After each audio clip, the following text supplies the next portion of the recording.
अभी अभी मम्मी से शेखी बघारी थी कि सालाना कमाई 10 मिलियन है और अगले ही पल मोबाइल पर 10 मिलियन आने का मैसेज आ गया। इसके तुरंत बाद आपने फिर से हवा में तीर चलाया कि आपने 30 लाख की एक बिग जी खरीदी है और तभी आपकी जेब अचानक भारी हो गई। एक बेहतरीन एहसास वाली बेंज कार की चाबी अचानक आपकी हथेली में आ गई, लेकिन सिर्फ 3 मिनट पहले आपकी जेब में सिर्फ 356 रुपए और 50 पैसे बचे थे और आप मेज पर रखे आधे खाए भोजन को देखकर ठंडे पसीने बहा रहे थे। आपने कभी नहीं सोचा था कि आपका शेख ही सच करने वाला सिस्टम एक्टिवेट हो जाएगा। जब तक आपकी कहीं बात पर लोग विश्वास करेंगे और विश्वास का स्तर 50% या उससे ज्यादा होगा, ये अनोखी बात तुरंत सच हो जाएगी। आप अभी सब सच बताने ही वाले थे कि तभी फोन पर मम्मी ने बहुत प्यार से पूछा कि कहीं पैसे कम तो नहीं पड़ रहे। वह अपनी 5,000 की जमा पूंजी भी आपको देने को तैयार थी। यह सुनकर आपका दिल भर आया, आपकी आंखें नम हो गईं और भावनाओं में बहकर आपके मुंह से तुरंत निकला, मम्मी मैं कौन हूँ? 10 मिलियन सालाना कमाने वाला बॉस। बेंच तो मैं कब की ले चुका हूँ, कोई आम बेंच नहीं बिग जी। बेंच जी 63 पूरे 30 लाख की। आपको खुद नहीं पता था कि आप क्या बहक रहे थे, लेकिन फोन के उस पार से मम्मी की खुशी की चीख सुनाई दी। फिर अचानक मम्मी की आवाज गंभीर हो गई, बेटा इस साल तुम्हें हर हाल में घर आना है। तुम्हारी बहन छोटी ने कहा है कि वह विंटर जॉब करेगी और नहीं आएगी। अगर तुम भी नहीं आए तो त्योहार का मजा खराब हो जाएगा। फोन कटते ही आपकी सांसें तेज हो गईं। कुछ देर पहले शेखी बघारने में जितना मजा आया था, अब उतनी ही परेशानी हो रही थी। बिग जी कहाँ से लाऊंगा मैं? आप अपने बाल नोचते हुए तकिए में मुंह छिपाकर चीखे, हे भगवान मुझे ऐसी हवाबाज जुबान क्यों दी? तभी आपके दिमाग में एक तेज गूंज सुनाई दी, सच्ची और मजबूत शेखी को भांपते हुए, शेखी सिस्टम एक्टिवेट हो रहा है। एक्टिवेशन सफल। आप झटके से उठ बैठे, आंखें पूरी खुली की खुली रह गईं। अब भी आप संभल भी नहीं पाए थे कि सिस्टम की आवाज लगातार आने लगी, चेक किया जा रहा है। आपकी शेखी सालाना कमाई 10 मिलियन। नतीजा माता पिता को पूरा भरोसा है, इसे सच किया जा रहा है। बधाई हो, आपको 10 मिलियन कैश मिलता है। तभी आपके मोबाइल की स्क्रीन चमक उठी और एक बैंक मैसेज आया। आपके खाता संख्या 9,527 में 10 मिलियन रुपए जमा किए गए हैं। अब कुल बैलेंस 10,356 रुपए 50 पैसे है। 10 मिलियन, सच में 10 मिलियन। आपने खुद को जोर से छुट्टी काटी। सच में बहुत तेज दर्द हुआ, लेकिन ये तो बस शुरुआत थी। आपकी अगली शेखी बेन जी 63 खरीदी है। नतीजा माता पिता को पूरा भरोसा है, इसे सच किया जा रहा है। बधाई हो, आपको एक मर्सिडीज AMG जी 63 मिलती है। कार के पेपर्स और चाबी आपकी जेब में भेज दी गई है। आपकी जेब अचानक भारी हो गई। हाथ अंदर डाला तो एक भारी और आलीशान बेंज कार की चाबी आपकी हथेली में थी। एक पल पहले जो इंसान कुछ 100 रुपयों के रेंट के लिए परेशान था, अगले ही पल वह कार और संपत्ति का मालिक बन गया। आपने चाबी को कसकर पकड़ा और समझ गए कि जब तक लोग आपकी बात पर यकीन करेंगे, वह सच हो जाएगी। अगर हौसला हो तो पूरी दुनिया अपनी हो सकती है। आपका दिल तेज धड़क रहा था। आपने अपना कोट उठाया और अपनी बिग जी को देखने के लिए नीचे भागे। तभी आपके फोन का वीचैट वाइब्रेट हुआ। स्क्रीन खोली तो सालों से शांत पड़ा क्लास ग्रुप एक्टिव था। मॉनिटर वांग काई ने सबको टैग किया था, भाइयों और बहनों इस शनिवार की शाम वाइटान नंबर 3 पर डिनर है, मेरी तरफ से पार्टी है, सबको आना है। वह एक ऐसी जगह थी जहाँ एक इंसान का बिल हजारों में आता था। ग्रुप में तुरंत चापलूसों की लाइन लग गई। आप ग्रुप चैट देखकर मुस्कुराए। पहले होते तो आप दूर रहते, पर अब जेब में बिग जी की चाबी थी तो हौसला बुलंद था। आप स्क्रीन बंद करने ही वाले थे कि अंगूठे के टच से एक अजीब मैसेज सेंड हो गया। आपने वांग काई की पीठ थपथपाई। ग्रुप में अचानक सन्नाटा छा गया। फिर वांग काई ने ताना मारते हुए लिखा, क्यों भाई, कॉलेज के बाद बाहर सामान पहुंचाने के काम में इतने बिजी हो गए कि पुराने दोस्तों के मैसेज भी नहीं दिखते। उसके चमचे भी शुरू हो गए। हाँ भाई, इसके पास तो खुद की कार भी नहीं है, सोशल मीडिया पर कभी स्टीयरिंग व्हील की फोटो भी नहीं डालता। आपने शांति से टाइप किया, अब भी कार देख रहा था इसलिए मैसेज नहीं देख पाया। यह सुनकर ग्रुप में मजाक और बढ़ गया। किसी ने लिखा, कार देख रहे थे या डिलीवरी के लिए नई बाइक? आप शांति से मना करना चाहते थे, पर वांग काई ने बात बढ़ानी शुरू कर दी। यहाँ तक कि कॉलेज की सबसे सुंदर युवती लिन वॉन का नाम लेकर और टैक्सी का किराया देने की बात कहकर आपको उकसाया। ग्रुप के तानों को देखकर आपकी आंखें ठंडी हो गईं। जब ये खुद ही अपनी बेइज्जती कराना चाहता है तो फिर सही है, आपने तुरंत हाँ कह दिया। वांग काई ने तुरंत रिप्लाई किया और टाइम बदलकर सिर्फ 2 घंटे बाद का कर दिया। साथ ही कहा कि अच्छे क्लोथ्स पहनकर आना। आपने फोन लॉक किया और शीशे के सामने गए। आपके क्लोथ्स वाकई थोड़े सिंपल थे। एक महंगी और चमचमाती वॉच की कमी थी। आपने अलमारी की तलाशी ली और 2 साल पहले 200 रुपए में खरीदी नकली पाटेक फिलिप वॉच निकाल ली। आपने शीशे के सामने चिल्लाकर कहा, यह मैंने एक बड्ढे नीलामी घर से खरीदी हुई स्पेशल लिमिटेड एडिशन वॉच है। पर कलाई पर कुछ नहीं बदला। तभी दिमाग में सिस्टम की ठंडी आवाज गूंजी, शेखी, सच होने के लिए किसी व्यक्ति का सामने होना और उसका न्यूनतम 50% विश्वास करना जरूरी है। साथ ही जीवन मरण और जीव विज्ञान के नियमों का उल्लंघन मना है। आपने अपनी कलाई पर उस साधारण नकली वॉच को देखा और लंबी सांस ली। अकेले कमरे में सिस्टम का फायदा उठाना मुमकिन नहीं था। फिर भी आपने ध्यान से देखा तो उस नकली वॉच का नीला रंग शाम की रोशनी में काफी रॉयल लग रहा था। जब तक कोई बहुत पास से न देखे ये बेहद कीमती लगती थी। आप खुद पर हंसे, वॉच कलाई पर कसी और बाहर निकल गए। दिखावा करने जाना था तो एक अच्छी वॉच तो चाहिए ही थी, बाकी का वहां लाइव देख लेंगे। आप बाहर आए, चाबी का बटन दबाया और सड़क पर खड़ी बेंज जी 63 की लाइटें शेर की आंखों की तरह चमक उठी। उसकी आवाज वाकई शानदार थी। कुछ ही समय में आप वाइटान नंबर 3 पहुंच गए। होटल के गेट पर पुराने दोस्त जमा थे। पुरुष सूट में थे और युवतियां सज धज कर आई थीं। सबके बीच में वांग का एक खड्डा था जिसने अरमानी के क्लोथ्स और रोलेक्स की वॉच पहनी थी। वह शान से कह रहा था कि इस साल उसने आसानी से 2-3 मिलियन कमा लिए हैं। तभी एक बेहद भारी इंजन की आवाज गूंजी और सबका ध्यान उस तरफ गया। एक मैट ब्लैक रंग की बिग जी किसी टैंक की तरह शान से आई और होटल के ठीक सामने रुकी। सभी दोस्त ईर्ष्या और अचरज से देखने लगे। युवतियां खुद को ठीक करने लगी ताकि नंबर मांग सकें। यहाँ तक कि वांग काई को भी जलन हुई और वह बुदबुदाया, पता नहीं कौन सा अमीर आ गया। कार का दरवाजा खुला और एक साधारण ट्राउजर पहने लंबा युवक बाहर आया जिसने एक सिंपल हुडी पहनी थी। जैसे ही वह घूमा सबका दिमाग सन्न रह गया। लियो भाई! वांग काई की आंखें फटी की फटी रह गईं। जिस इंसान का मजाक उड़ाया जा रहा था कि उसके पास आने के पैसे नहीं होंगे, वो बिग जी से उतरा था। पर अगले ही पल वांग काई को लगा कि वह सब समझ गया है। वह हंसते हुए आगे आया, लियो बाई के कंधे पर हाथ रखा और ताना मारा, भाई इस पार्टी के लिए तुमने काफी खर्च कर दिया। ये कार रेंट पर लेने का एक दिन का किराया कम से कम 5-6 हजार होगा ना। बाकी दोस्तों को भी लगा कि यही सच है। सब फिर से मजाक उड़ाने लगे कि सिर्फ दिखावे के लिए इतना खर्च किया। आपने इन लोगों का रंग बदलते देखा, शांति से कार लॉक की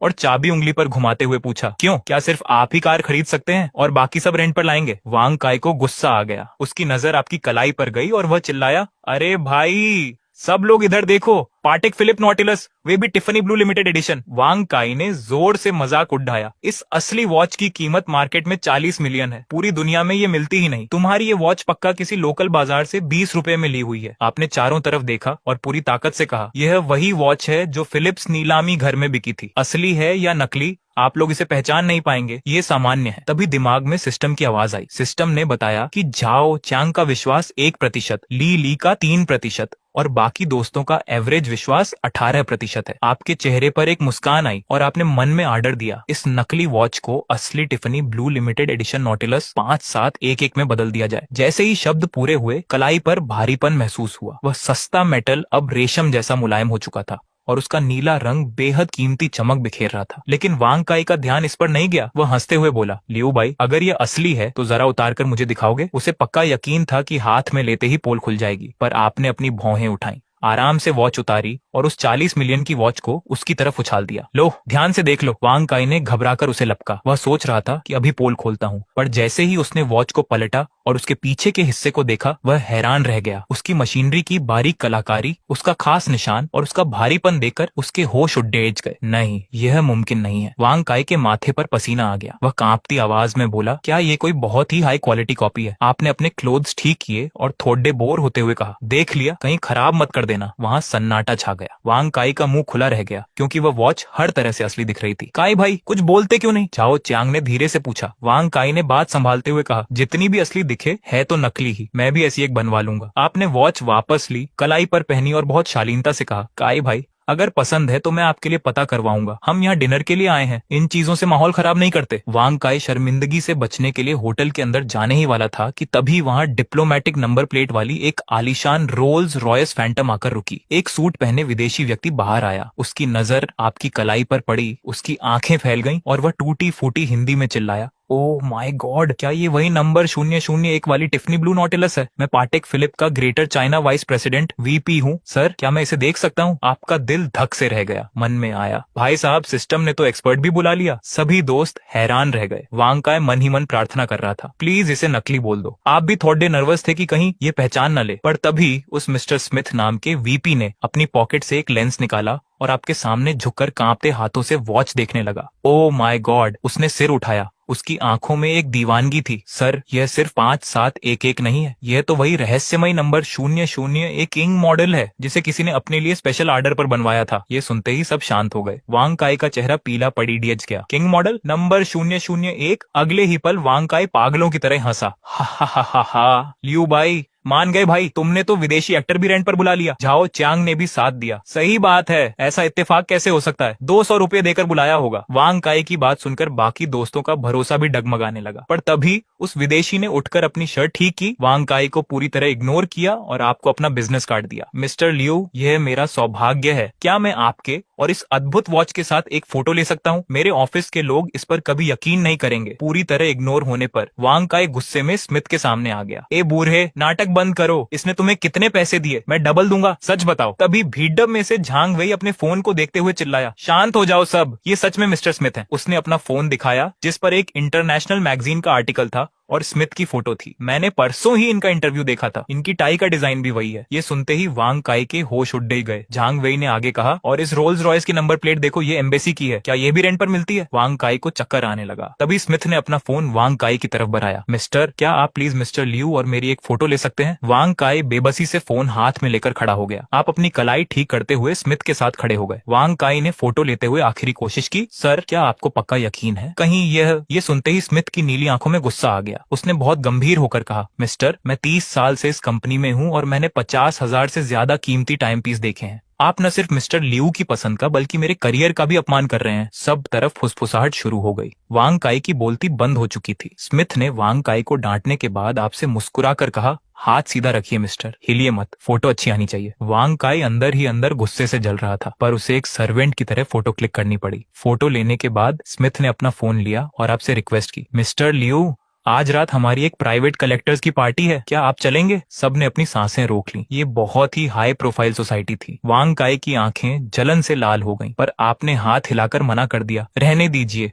आज पुराने दोस्तों के साथ आया हूँ, माहौल खराब नहीं करना चाहता। आपने मना कर दिया। स्मिथ थोड़ा निराश हुआ, पर तुरंत बोला, तो इस वॉच की सर्विसिंग के लिए मैं अपने एक्सपर्ट को आपके घर भेज दूंगा। आपके मन में आया, सर्विसिंग? अगर उसने खोल कर देखा तो पोल खुल जाएगी। आपने बिना किसी हिचकिचाहट के बहुत बेपरवाही से कहा, कोई बात नहीं, यह सब तो बस शौकिया पहनने के लिए है, अगर खराब हुई तो मैं दूसरी खरीद लूंगा। ये सुनते ही सब सन्न रह गए। खराब हुई तो दूसरी ले लेंगे। झाओ चियांग का मुंह खुला का खुला रह गया, क्योंकि वह 40 मिलियन की बात थी। स्मिथ भी आपकी इस रईसी से बेहद प्रभावित हुआ और उसने तुरंत आपका नंबर मांगा। काम पूरा होने पर स्मिथ वहां से जाने लगा, पर वांग काई के पास रुककर उसने उसकी रोलेक्स की तरफ देखा और अपनी भौहें सिकोड़ी। आपकी इस वॉच के नंबर्स का डिजाइन थोड़ा टेढ़ा है, ये ओरिजिनल काम नहीं लग रहा। वांग काई ने घबराकर अपना हाथ पीछे छिपा लिया और हक बकाते हुए बोला, ये पुराना मॉडल है, मुझसे गिर गया था। स्मिथ ने बिना कुछ कहे अपनी राह ली और कार में बैठकर चला गया। उसके जाते ही होटल के गेट पर बातें शुरू हो गईं। भाई साहब जो इतनी हवाबाजी कर रहा था, उसकी खुद की वॉच नकली निकली। मुझे तो बहुत शर्म आ रही है, अब खाना कैसे खाएंगे? आपने हाथ के इशारे से सबको अंदर चलने को कहा। चलिए, मॉनिटर ने इतनी अच्छी पार्टी रखी है, आज सब अच्छे से खाएंगे।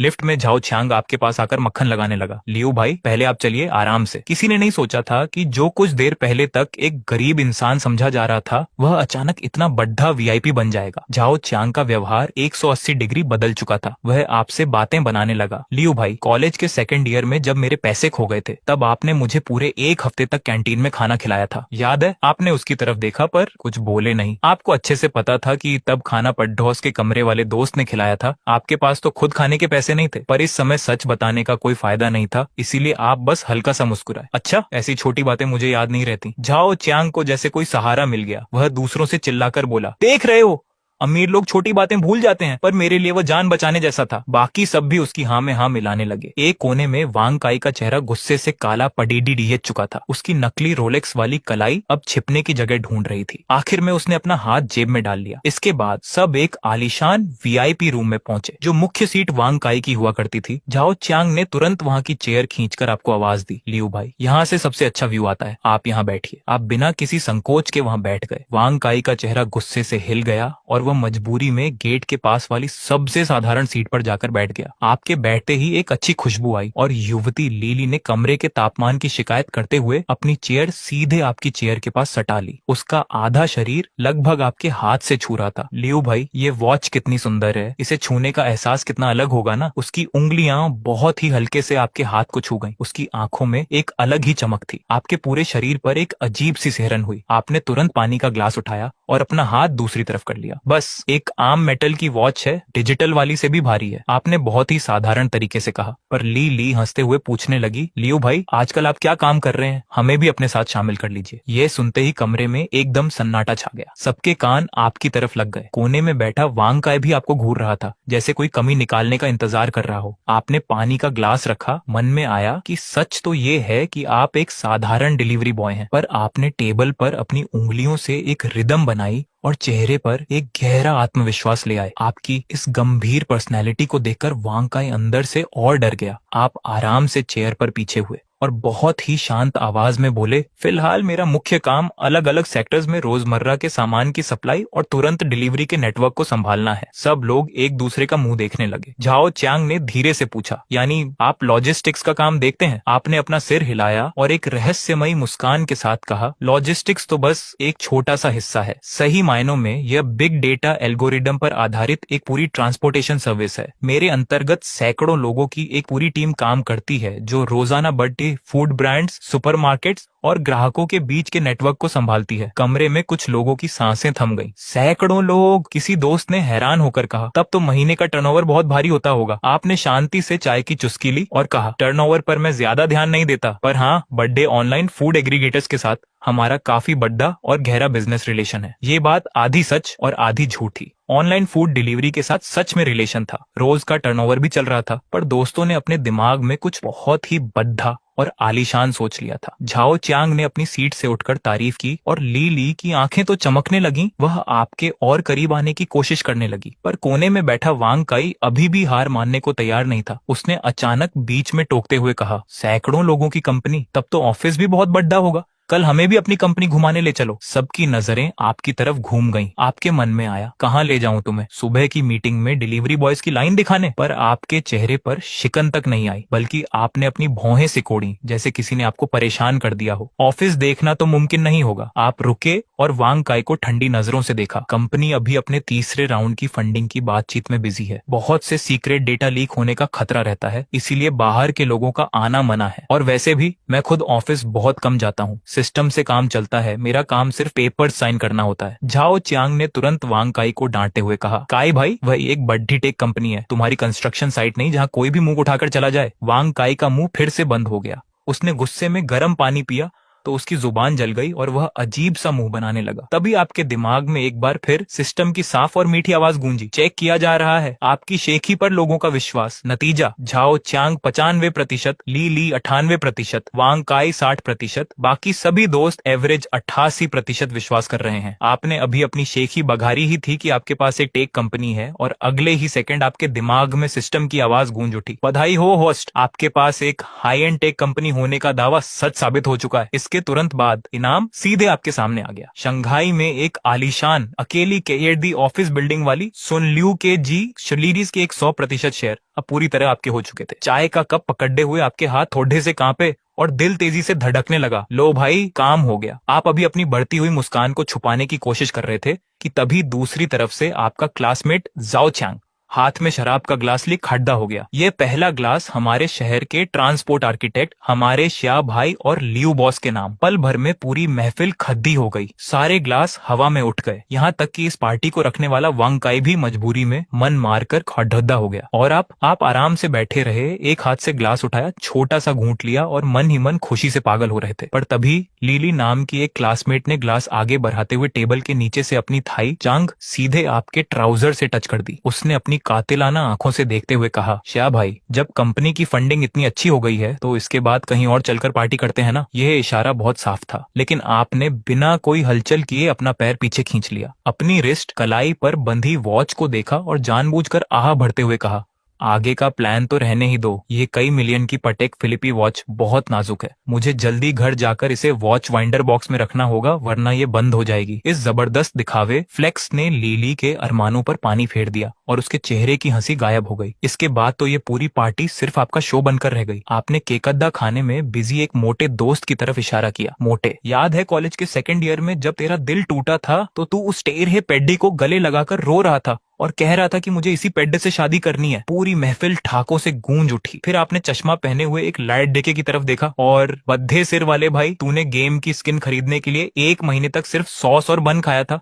जिसका नतीजा ये हुआ कि तुझे हॉस्पिटल जाना पड़ा। आपने इतने मजाकिया अंदाज में सबके पुराने राज खोले कि कोई गुस्सा होने के बजाय माहौल और भी मजेदार हो गया। पर जब पार्टी का माहौल सबसे ज्यादा गर्म था, तभी एक बहुत ही प्यारी और खूबसूरत आवाज गूंजी। लियूशा, तुम आम दिनों में बहुत शांत रहते हो। पूरे कमरे में सन्नाटा छा गया। यह और कोई नहीं बल्कि कॉलेज के दिनों की सबसे खूबसूरत हसीना लिन वान थी। वह एक on F shoulder long dress पहने हुए आपके पास आई। उसकी नजरें आपके हाथ की वॉच पर टिकी थी। उसने कहा, मुझे पहले क्यों नहीं पता था कि तुम इतना अच्छा बोलते हो। आपके जवाब देने से पहले ही उसने अपना फोन निकाला और सीधे क्यूआर कोड सामने कर दिया। क्या हम वीचैट पर कनेक्ट हो सकते हैं? मुझे आजकल लॉजिस्टिक्स के बारे में जानना है, आगे तुमसे हेल्प चाहिए होगी। पूरी महफिल हैरान रह गई। कॉलेज के 4 सालों में उसके पीछे लड़ेदेचकों की लाइन लगी रहती थी और आज वह खुद आपसे वीचैट आईडी मांग रही थी। पास में कहड्डी लिली को बहुत जलन हुई। उसने तुरंत आपकी आस्तीन पकड़ देच ली। श्या भाई, आपको मुझे भी ऐड करना होगा। बस फिर क्या था, पूरी महफिल में जैसे आग लग गई। सबने अपने अपने फोन निकाल लिए और आपकी तरफ भागे चले आए। श्या भाई, मुझे ऐड करो, मैं हाई एंड पेड ग्रूमिंग का काम करता हूँ। आगे चलकर जब तुम तिब्बती मास्टिफ या टाइगर पालोगे तो उसकी देख रेख का जिम्मा मेरा। श्या भाई, प्लीज मुझे एक्सेप्ट करो। मैं एस्ट्रोलॉजी ज्योतिष का काम करता हूँ। आपके चेहरे पर राजयोग दिख रहा है। क्या मैं आपको रोज का राशिफल भेज सकता हूँ? कोई पैसे नहीं लूंगा। यहाँ तक कि पाइडिडी ढोसी क्लास के लोग भी बीच में घुस आए। श्या भाई, मैं पर्सनल फिटनेस ट्रेनर हूँ, क्या आपको मेरी जरूरत है? सिर्फ एक बार मिले हुए पड्डो हौसी क्लास के लोगों को भी इस भीडीएच में घुसते देख आप अपनी हंसी नहीं रोक पा रहे थे। आपके फोन के नोटिफिकेशन की आवाज लगातार गूंज रही थी। पर जब आप खूबसूरत लड़ेंकियों से घिरे हुए थे, तभी दूसरी तरफ बैठे वांग काय के हाथ की चॉपस्टिक चटक की आवाज के साथ टूट गई। वह जलन के मारे पूरी तरह लाल हो चुका था। आखिरकार उसने गुस्से से अपना मुंह खोला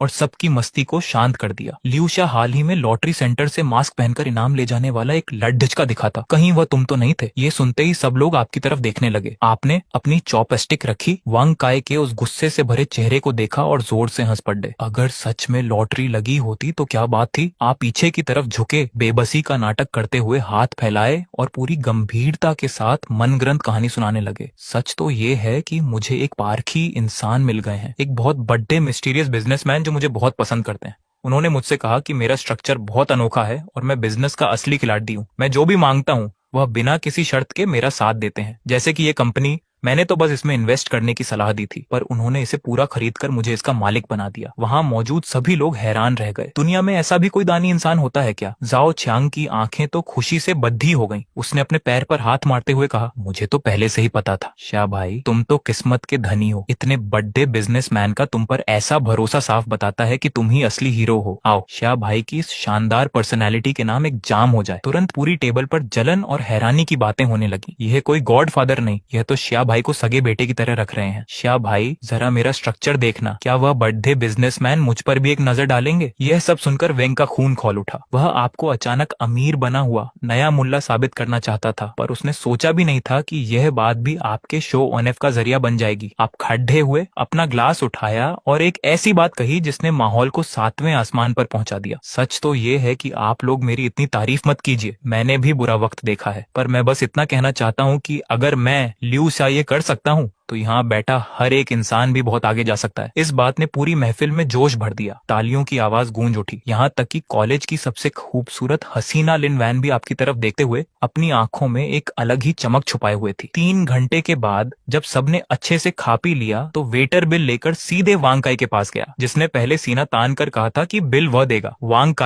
काई नशे में पूरी तरह लाल था। उसने हाथ घुमाकर अपना ब्लैक कार्ड निकाला। बिल करो, कितने पैसे हुए? वेटर ने बहुत तमीज से अमाउंट बताया। सर, सर्विस टैक्स मिलाकर टोटल बिल 1,42,800 1,42,800 रुपए हुआ है। थू! जाओ छियांग के मुंह से चाय का पानी बाहर आ गया। पूरे कमरे में सन्नाटा छा गया। 1,42,000। वांग काय का हाथ हवा में ही थम गया। उसका सारा नशा उतर गया। कितना? क्या तुम्हारे यहाँ खाना सोने का बना है? वेटर ने मुस्कुराते हुए समझाया। सर, असल में वे जो 20-20 हजार की शराब की बोतलें थीं, उनकी वजह से बिल ज्यादा है। इस वक्त सबकी आंखें वांग काय पर टिकी थी। वह बस अपना गुस्सा पीकर रह गया और उसने कार्ड आगे बढ़ा दिया। स्वाइप करो। पर अगले ही सेकंड मशीन से एक आवाज आई, माफ कीजिएगा सर, आपके कार्ड में पैसे कम हैं। पूरी महफिल में कानाफूसी होने लगी। वांग काय ने आनन फानन में दूसरा कार्ड निकाला। इससे स्वाइप करो, लेकिन वेटर ने फिर से तमीज के साथ कार्ड वापस कर दिया। माफ कीजिएगा सर, बैंक ने इस ट्रांजैक्शन को रिजेक्ट कर दिया है। माहौल हद से ज्यादा अजीब हो गया। वांग काई उन दो बेकार कार्ड्स को पकड़े हुए सबकी नजरों के सामने बहुत असहज महसूस कर रहा था। तभी आपने एक ठंडी सांस ली। काय भाई, अगर अभी हाथ तंग है तो पहले मैं पेमेंट कर देता हूँ। यह बात कहने को तो उसकी मदद के लिए थी, पर वांग काई के कानों में यह किसी भी बेइज्जती से भरकर लगी। आपकी यह बात उसके लिए एक सीधी चोट थी। वांग काई का गुस्सा 7वें आसमान पर पहुंच गया। वह चीखते हुए चिल्लाया, मुझे किसी की जरूरत नहीं है। किसने कहा मेरे पास पैसे नहीं है? बस मेरे कार्ड में कुछ खराबी आ गई है। अगर आज तुमने बिल दे दिया तो ये वांग काई आगे समाज में कैसे अपना मुंह दिखाएगा? आपने बस अपने कंधे उचकाए और आगे कुछ नहीं कहा। पर कौन जानता था कि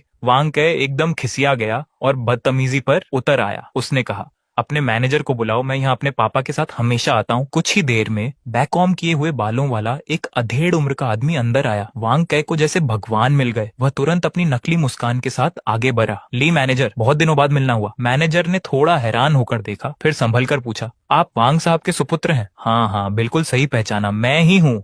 वांग काई ने लगातार सिर हिलाते हुए कहा और साथ ही मैनेजर को आंखों से इशारा भी किया। मैं अपने क्लास के साथियों के साथ डिनर पर आया था। बिल में कुछ कंफ्यूजन है तो जरा ये बिल। ली मैनेजर तुरंत बात समझ गए और हंसकर बोले, जब अपने ही लोग हैं तो मान सम्मान तो रखना ही होगा। ये बिल मेरे ऊपर छोड़ दिए, मैं आपको पूरे 12% का डिस्काउंट, 88% बिल देता हूँ और साथ में एक स्पेशल फ्रूट प्लेटर भी फ्री। ये सुनते ही वांग काई की जान में जान आई। उसके चेहरे पर फिर से वही घमंड वाली हंसी वापस आ गई और उसकी सारी बेइज्जती जैसे हवा हो गई। वह घूमा और मैनेजर की तरफ इशारा करते हुए पूरी महफिल में शो ऑफ करने लगा। देखा आप सबने, बाहर की दुनिया में सिर्फ पैसा काम नहीं आता, रसूख होना चाहिए। मेरे एक इशारे पर सीधे 10,000 से ज्यादा बच गए। आसपास के क्लास के साथी तुरंत माहौल को संभालने लगे। लीली तो बड़े प्यार से चहकते हुए बोली, कहे भाई सच में कमाल है, यह जान पहचान सच में पैसे से ज्यादा काम आती है। इस तारीफ से वांग काई का ईगो 7वें आसमान पर पहुंच गया। उसने तुम्हारी तरफ तिरछी नजरों से देखा। आंखों में साफ चैलेंज था। लियूशिया, देख रहे हो, कुछ सर्कल और कुछ रिश्ते वक्त के साथ बनते हैं। इंसान की असली औकात उसकी बैकग्राउंड से पता चलती है। सब लोग तुम्हारी तरफ देखने लगे कि अब तुम क्या जवाब दोगे। तुम आराम से चेयर पर बैठे थे। घमंडी वांग काई को देखकर तुम्हारे होठों पर एक हल्की सी मुस्कान आ गई। जान पहचान सच में बहुत कीमती होती है, लेकिन काई भाई, आपका ये डिस्काउंट कुछ खास मजेदार नहीं है। वांग काई के माथे पर बल पट डिडे गए। तुम्हारा क्या मतलब है? 12% का डिस्काउंट कम है क्या? हिम्मत है तो खुद असली मालिक से डिस्काउंट लेकर दिखाओ। यह सुनकर तुम सच में कुछ सोचने लगे। सच कहूँ तो इस होटल के मालिक से मेरी काफी अच्छी जान पहचान है। अगर वह यहाँ होते तो शायद ये बिल तो देना ही नहीं पड्डी डेचता, बल्कि वह मुझे अपने पास से 2 बढ़िया ड्रिंक्स भी पिलाते। ये बात सुनते ही वांग काई अपना पेट पकड़ देकर जोर जोर से हंसने लगा। लियूशिया, तुम जानते भी हो कि मालिक कौन है? झांग जिगांग साहब,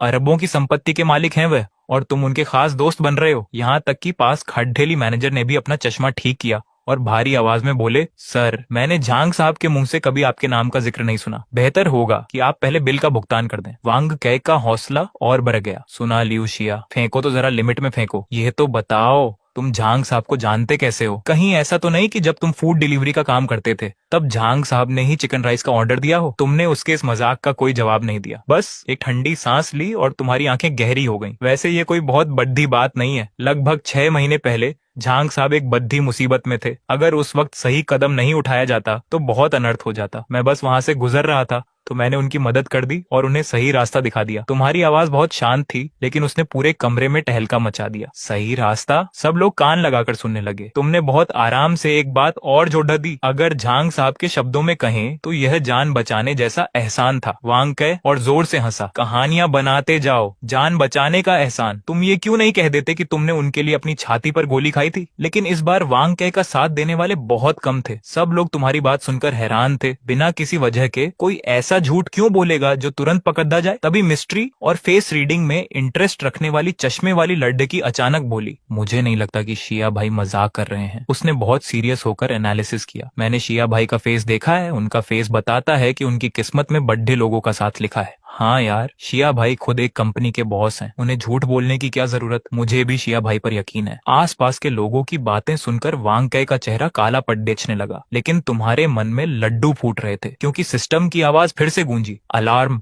आपके झूठ को सच में बदलने का प्रोसेस शुरू हो चुका है। झांग जिगांग पर एहसान वाली बात सच साबित की जा रही है। असलियत को रीराइट किया जा रहा है। तुम अपनी हंसी को मुश्किल से रोक पाए। सिस्टम ने जो अजीबोगरीब जान बचाने की कहानी सेट की थी, उसे सुनकर तुम खुद हैरान थे कि इसे कोई कैसे बयान करे। वांग काई ने जब तुम्हारा अजीब चेहरा देखा तो उसे लगा कि तुम फंस गए हो। वह तुरंत जोश में आ गया और मैनेजर से बोला, ली मैनेजर, ऐसे गप्पोड्डी लोगों का यहाँ होना इस शानदार वेन्यू की इमेज खराब करता है। सिक्योरिटी को बुलाकर इसे बाहर करवाओ। ली मैनेजर भी अब तक तंग आ चुके थे। सर, अगर आप ऐसी ही मनगढ़ंत बातें करते रहे तो मुझे सुरक्षा कर्मियों की मदद से आपको बाहर भेजना होगा। तुमने अपनी हंसी को दबाया, सीधे अपना फोन निकाला, झांग जिगांग का नंबर सर्च किया और स्पीकर ऑन करके कॉल मिला दी। टूट टूट टूट। कमरे में सन्नाटा छा गया। वांग कै हाथ बांधकर मुस्कुरा रहा था और तुम्हारी फजीहत देखने का इंतजार कर रहा था। क्लिक, फोन उठ गया। उधर से एक थकी हुई भारी आवाज आई, हेलो कौन? ये आवाज सुनते ही ली मैनेजर के कान खड़ेडे हो गए और वह तुम्हारी तरफ सरक आए। ये आवाज वह बहुत अच्छे से पहचानते थे। ये सच में झांग साहब ही थे। तुमने फोन पर बहुत ही नॉर्मल आवाज में कहा, मैं हूँ लियू शिया। फोन के दूसरी तरफ 2 सेकंड के लिए सन्नाटा छा गया। फिर अचानक वह आवाज बहुत ज्यादा एक्साइटेड हो गई। शिया भाई, सच में तुम हो? अरे यार, पिछली बार जल्दबाजी में मैं तुम्हें अपना नंबर देना भूल गया था। मैं तो कब से तुम्हें थैंक्स कहने का रास्ता ढूंढ रहा था। पूरा कमरा सन्न रह गया। सिर्फ जान पहचान ही नहीं थी, बल्कि सच में एहसान चुकाने की बात हो रही थी।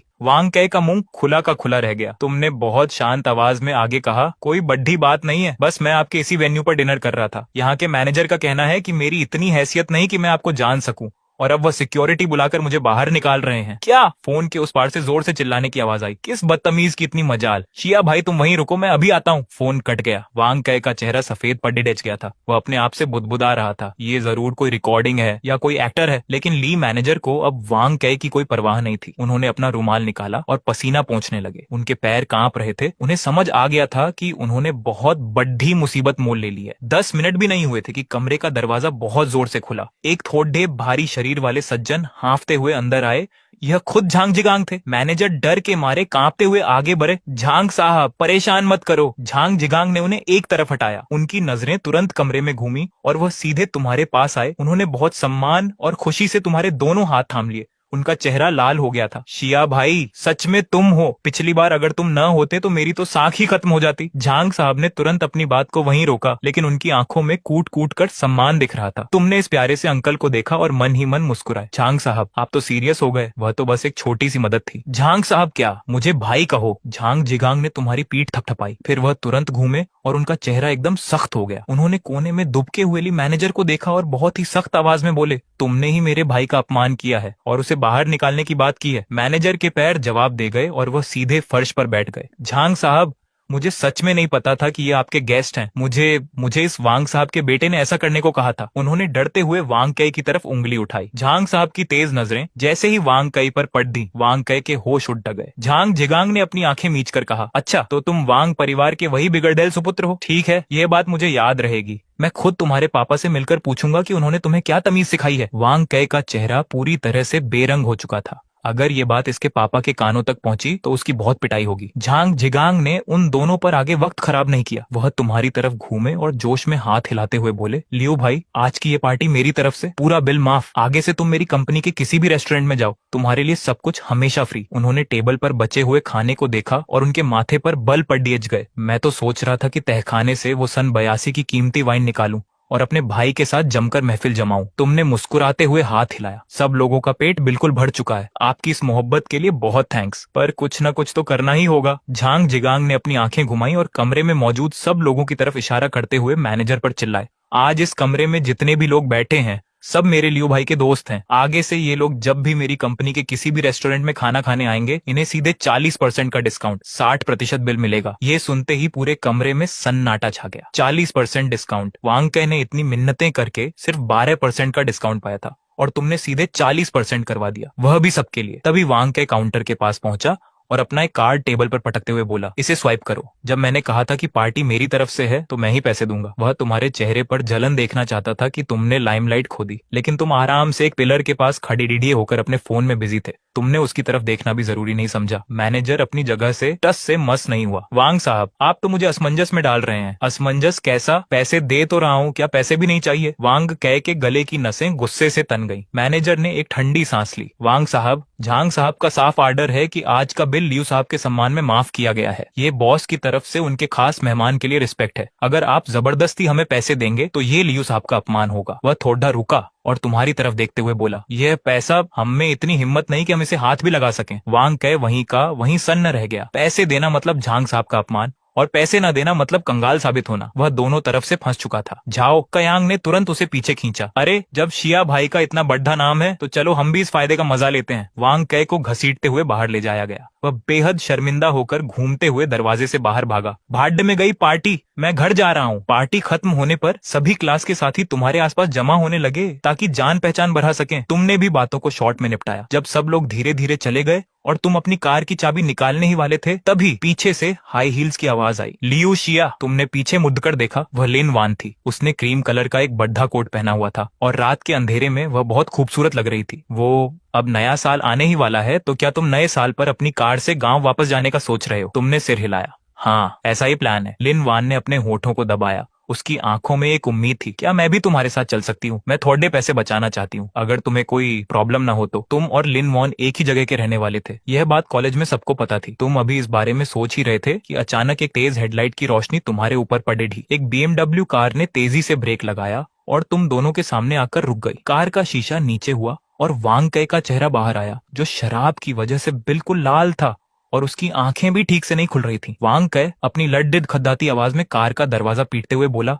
वान वान अंदर आओ, मैं तुम्हें ड्रैप कर देता हूँ। मेरी कार बहुत कंफर्टेबल है। लिन वान के माथे पर बल पट डीएच गए। वह आधा कदम पीछे हटी। वांग कै, तुमने बहुत ज्यादा पी रखी है। इस हालत में कार चलाना गैर कानूनी है। मैंने नहीं पी। वांग कै ने लापरवाही से हाथ हिलाया। मैं बिल्कुल होश में हूँ। मैं तुम्हें सच बता रहा हूँ। मैं आंखें बंद करके भी लियू शिया की उस खटारा कार से ज्यादा स्मूथ कार चला सकता हूँ। चलो अंदर आओ। उसकी इस बदतमीजी को देखकर लिन वान की आंखों में नफरत साफ दिखाई देने लगी। नहीं चाहिए, लिन वान ने बहुत सख्त आवाज में कहा। हमारा रास्ता एक नहीं है। रास्ता एक कैसे नहीं है? यह पूरी पृथ्वी गोल है। हर रास्ता एक ही जगह जाता है। वांग कै लगातार जिद कर रहा था। क्या लियू शिया ने तुमसे कुछ कहा है? वान वान, तुम इसके झांसे में मत आओ। तभी तुम एक कदम आगे बढ़े और चुपचाप लिन वान के सामने खड़ीडढ़े हो गए। तुम कार में बैठे वांग कै को ऊपर से नीचे देखने लगे। कै भाई, पृथ्वी गोल है या नहीं ये तो मुझे नहीं पता, लेकिन मुझे यह अच्छे से पता है कि पुलिस स्टेशन की जेल का पिंजरा बिल्कुल चौकोर होता है। अगर तुम अब भी यहाँ से नहीं गए तो मैं तुरंत 110 नंबर पर कॉल कर दूंगा। वैसे भी झांग साहब ने मुझे पुलिस के बड़े अफसर का नंबर दे रखा है। जैसे ही उसके कानों में झांग साहब का नाम पढ़ा, वांग कै का नशा आधा उतर गया। उसने तुम्हें बहुत गुस्से से देखा और फिर तुम्हारे पीछे छिपी लिन वान को देखकर गुस्से में स्टीयरिंग व्हील को पीटा। ठीक है लियू शिया, तुम जीत गए, आगे देख लेंगे। थैंक्स यार। लिन वान थोड़ा झेंप गई।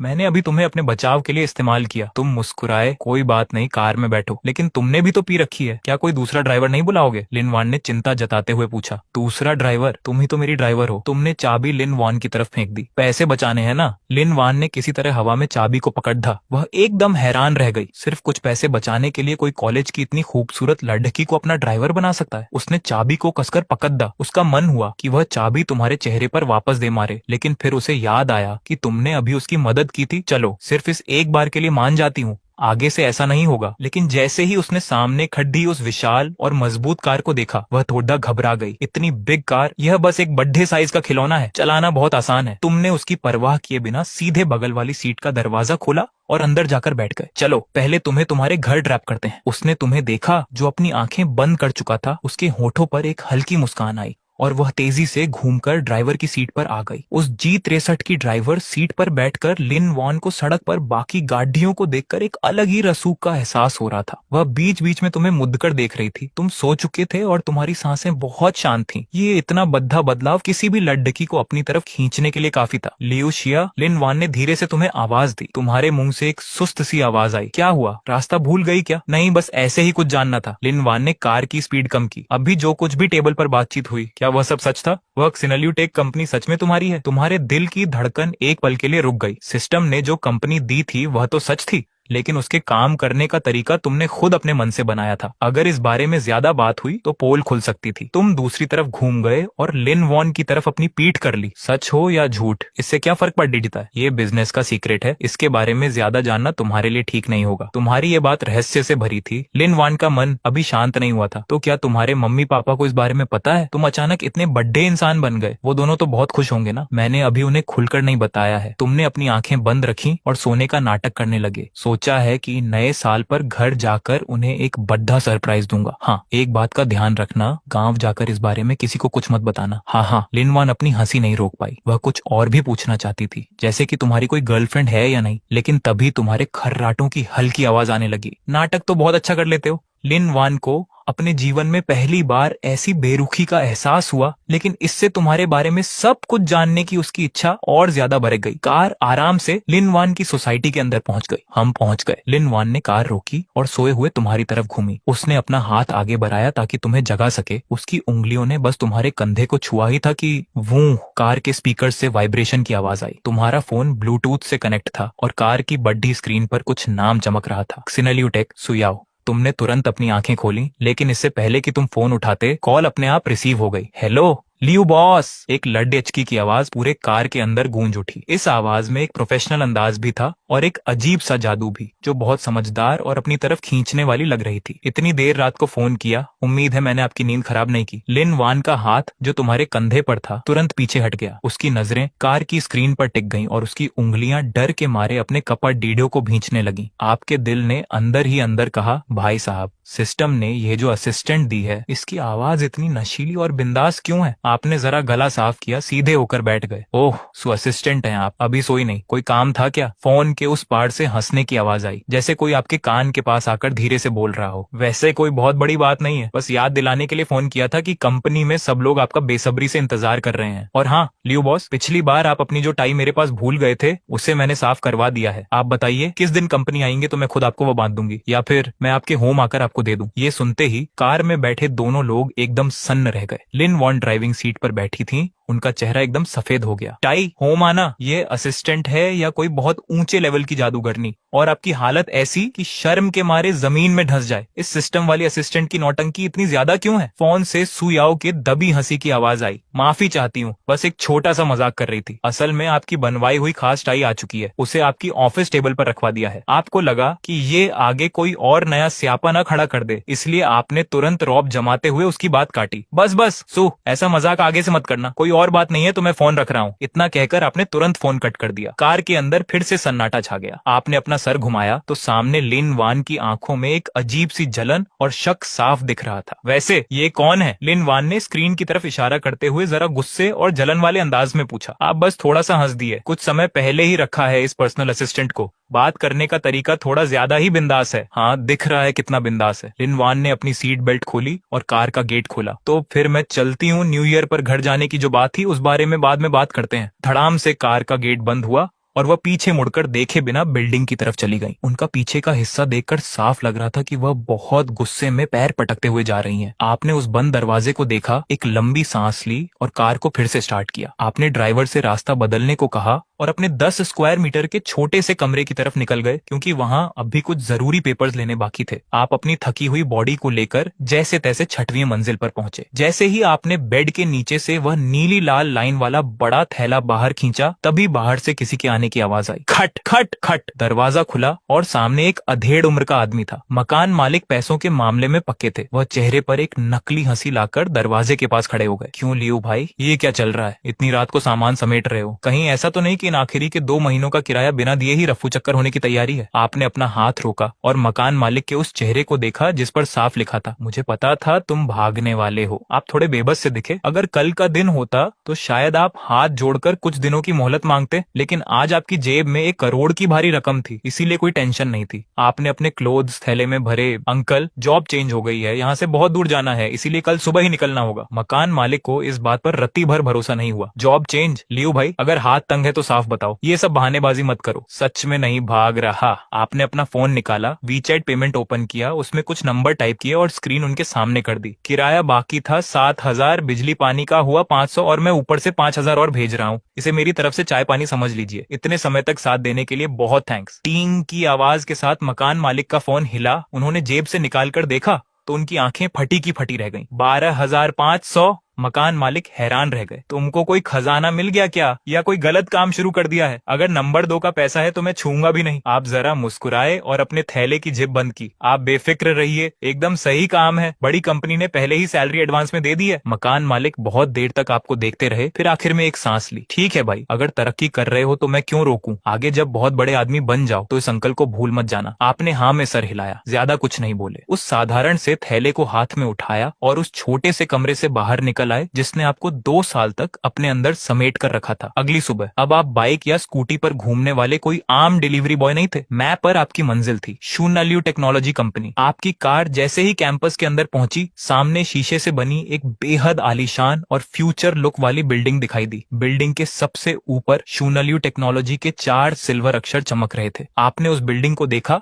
और अपने मुंह का थूक अंदर घटका। पिछले हफ्ते ही तो आप यहाँ किसी को चाय कॉफी देने आए थे, तब तो ये एक अधूरी पड़ी सुनसान जगह थी। अचानक ही आपकी खुद की कंपनी कैसे बन गई? इस सिस्टम की पावर तो एकदम कमाल की है। शीशे में देखकर आपने अपने कल रात खरीदे हुए नए बिजनेस क्लोथ्स को थोड़ा ठीक किया और अंदर एंट्री की। सर प्लीज रुकिए। काउंटर पर बैठी एक सुंदर सी लड़की ने आपको तमीज से रोका। आने वालों को पहले यहाँ स्कैन करके एंट्री करनी होगी। आपको किससे मिलना है? क्या आपकी कोई मीटिंग फिक्स है? आप एक पल के लिए सोच में पड़ गए। किससे मिलना है? अरे मैं तो यहाँ का मालिक हूँ भाई। जब आप असमंजस में अपना नाक छू रहे थे, तभी लिफ्ट वाले हिस्से से एक बेहद गंभीर और शांत आवाज आई। इनको एंट्री करने की कोई जरूरत नहीं है। इसके तुरंत बाद मार्बल के फर्श पर हील्स की जोरदार आवाज गूंजने लगी, जो धीरे धीरे पास आ रही थी। काउंटर वाली लड़की तुरंत एकदम सीधी खड़ी हो गई। सू चीफ असिस्टेंट, गुड मॉर्निंग। आपने जैसे ही मुड़कर देखा, आपकी सांसें वहीं थम गईं। कल रात जिस आवाज ने आपको बेचैन किया था, वह हकीकत में आपके सामने खड़ी थी। सू याओ ने एक गहरे ग्रे रंग का ऑफिस स्कर्ट सूट पहना हुआ था, जिसमें उनकी स्लिम बॉडी बेहद हॉट लग रही थी। ब्लैक स्टॉकिंग्स में उनके पैर बहुत खूबसूरत दिख रहे थे। उनके उस खूबसूरत चेहरे पर बाईं आंख के नीचे एक छोटा सा तिल था, और उनकी आंखें किसी को भी अपना दीवाना बना दें। सिंपल और ऑफिशियल कपड़ों में भी वह बेहद आकर्षक लग रही थी। सू असिस्टेंट, आपने अपनी आवाज को जितना हो सके उतना भारी और बॉस जैसा बनाने की कोशिश की। जी मैं ही हूँ। सू याओ आपके पास आई। उनके पास से एक बेहतरीन खुशबू आ रही थी। उन्होंने बहुत बेबाकी से आपको ऊपर से नीचे तक देखा। लियू बॉस तो मेरी सोच से भी ज्यादा यंग और शांत स्वभाव के हैं। आपके अंदर थोड़ी घबराहट थी, पर चेहरे पर आपने सख्त तेवर बनाए रखे। मुझे मेरे ऑफिस रूम में ले चलो। सू याओ रास्ता दिखाते हुए आगे बढ़ी। कंपनी का सारा सेटअप तैयार हो चुका है। सभी विभागों के हेड आ चुके हैं। इस कंपनी के 100% फैसले और पूरी कमान सिर्फ आपके हाथों में है। लिफ्ट सीधे टॉप फ्लोर पर जाकर रुकी। जैसे ही लिफ्ट का गेट खुला, सामने एक बहुत बड़ा और आलीशान ऑफिस एरिया दिखाई दिया। वहां लगी बड़ी बड़ी खिड़कियों से पूरा कैंपस साफ नजर आ रहा था। टेबल पर एक महंगा iMac कंप्यूटर रखा था, और पास में ही एक सुंदर सा गिफ्ट बॉक्स था, जिसमें यकीनन वही कल रात वाली टाई होगी। ये आपका पर्सनल ऑफिस है। सू याओ टेबल के पास गई। आपको पसंद आया? आप खिड़की के पास गए और बाहर देखते हुए सिर्फ 2 शब्द बोले, ठीक ठाक है। चलिए बढ़िया है। सू याओ ने अपनी वॉच देखी। सभी विभागों के हेड बहुत उत्सुक हैं। वे जानना चाहते हैं कि नए साल के लिए आपका क्या प्लान है। आप मीटिंग किस समय रखना चाहेंगे? प्लान? आपके दिल की धड़कन एकदम से बढ़ गई। आपको प्लान के बारे में क्या खाक पता होगा? आपको तो अभी तक यह भी नहीं मालूम कि ये कंपनी असल में बनाती क्या है। आप घूमे और सू याओ की आंखों में देखा। पहले तो आपने मना करने का सोचा, पर फिर खुद को संभाल लिया। उन सबको कहो। दोपहर के बाद आई। आपने बहुत वीआईपी अंदाज में अपना हाथ हिलाया। पहले मैं कुछ पेपर्स चेक करना चाहता हूँ। जी ठीक है बॉस। सू याओ मुड़ी और दरवाजा बंद करके बाहर चली गई। उनके जाते ही आपकी सारी हवा निकल गई। आप तुरंत उस बड़ी सी कुर्सी पर धड़ाम से गिर गए और अपना पसीना पोंछते हुए बोले, बाप रे बाप, यह तो जानलेवा काम है। तभी आपकी नजर टेबल पर रखे पेपर्स पर पड़ी। बहुत खोजने के बाद आखिरकार आपको कुछ ऐसा मिला जिसे आप आसानी से समझ सकते थे। वह थी कर्मचारियों की लिस्ट। बहुत देर खोजने के बाद आखिरकार एक ऐसी एम्प्लॉय फाइल मिली जो समझ आ रही थी। तुमने जैसे ही पहला पेज खोला, दिमाग घूम गया। टेक्निकल चीफ चैन मो, पुराने अली बाबा P10 लेवल के महान इंसान, जिन्होंने अकेले अपने दम पर ट्विन 11 का बेसिक सिस्टम बदल दिया था। उन्हें प्रोग्रामिंग का भगवान कहा जाता है। कंपनी में आने की वजह, पुराने ऑफिस की कैंटीन में मंगलवार को उनका पसंदीदा खाना नहीं बनता था। तुमने थूक निगला और दूसरा पेज खोला। मार्केट चीफ लिंडा वांग, मशहूर बिजनेस स्कूल की हमेशा की सम्मानित मेंबर, पुरानी GS सैक्स की ग्लोबल पार्टनर, जिन्होंने 3 बार छोटे देशों की इकोनॉमी को सुधारने की कोशिश की पर फेल रही। कंपनी में आने की वजह, वॉल स्ट्रीट के ऑफिस का डायरेक्शन अच्छा नहीं था। तुम्हारा सर चकराने लगा। ये क्या अजीब कारण है? ये लोग यहाँ काम करने आए हैं या कसमस का खेल खेलने? तुमने तेजी से आगे के पेज पलटे। तीसरा पेज, ऑपरेशंस प्रमुख, पुराने नासा इंफॉर्मेशन विश्लेषक, वजह पुराने बॉस पसंद नहीं थे। चौथा पेज, लॉजिस्टिक्स प्रमुख, मध्य पूर्व के किसी फौजी ग्रुप के कप्तान, वजह अब किसी की जान नहीं लेनी थी। तुम इस समय कुछ बोल नहीं पा रहे थे जब तक कि तुमने आखिरी पेज नहीं खोला। प्रेसिडेंट की खास असिस्टेंट सू यू, प्रोफाइल एकदम परफेक्ट, कैम्ब्रिज से 2 मास्टर डिग्री, पुराने रोथस्चाइल्ड फैमिली ट्रस्ट की चीफ। कंपनी में आने की वजह, कंपनी का भविष्य अच्छा लगा। तुमने चैन की सांस ली। शुक्र है आखिरकार कोई तो नॉर्मल मिला। पर तभी तुम्हें फाइल के सबसे नीचे एक हल्की सुनहरी लाइन दिखी। नोट, क्योंकि बॉस बहुत कमजोर हैं, काम संभालना नहीं आता, कंपनी बंद होने का पूरा चांस है, इसलिए सिस्टम ने मदद के लिए सबसे बेस्ट असिस्टेंट को भेजा है। तेरी तो सिस्टम, तुम किसे कमजोर बोल रहे हो? तुम बस उछलने ही वाले थे, पर वह सुनहरी लाइन रबड़ से मिटाने की तरह तुरंत गायब हो गई। तुमने झटके से फाइल बंद की, शरीर में सिहरन दौड़ गई। यह युवती पहली नजर में सबसे नॉर्मल लगती है, पर सबसे अजीब क्यों लग रही है? तुम अभी सोच ही रहे थे कि तुम्हारी नजर मेज के कोने पर रखे एक गिफ्ट बॉक्स पर गई, जिसमें एक रेशमी टाई थी। तुमने उसे उठाकर अपनी गर्दन पर आजमाया, पर सब उलझ गया और आखिर में एक पक्का फंदा बन गया। लियू सर, लगता है आप ऐसे कामों में माहिर नहीं है। सुयू न जाने कब तुम्हारे पास आ गई, उसके हाथ में ताजा कॉफी का कप था। तुमने शर्माते हुए हाथ हटाया, खांसा। पहले समय बचाने के चक्कर में नहीं पहनता था, समझ सकती हूँ। सुयू ने कॉफी रखी, सीधे तुम्हारे सामने आई। दोनों के बीच की दूरी बहुत कम हो गई, इतनी पास कि तुम्हें उसकी खुशबू आने लगी। तुम्हारी नजर उसके गले के सिल्वर ब्रोच पर टिक गई। सर, सिर थोड़ा नीचे कीजिए। सुयू की आवाज बहुत धीमी थी, पर उसमें एक हुक्म था। तुम जैसे किसी जादू के असर में आ गए हो, वैसे ही झुक गए। उसकी ठंडी उंगलियां तुम्हारी गर्दन से छुई, जिससे तुम्हें अजीब सा महसूस हुआ। वह प्यार से उस उलझन को खोल रही थी, पर उसकी उंगलियां बार बार तुम्हारी गर्दन को छू रही थी। तुम्हारी सांस रुक गई, पूरा शरीर टाइट हो गया। तेरी तो ये युवती पक्का जानबूझकर कर रही है। टाई पुरुष का दूसरा चेहरा होती है। सुयू टाई बांधते हुए तुम्हारे कान में फुसफुसाई।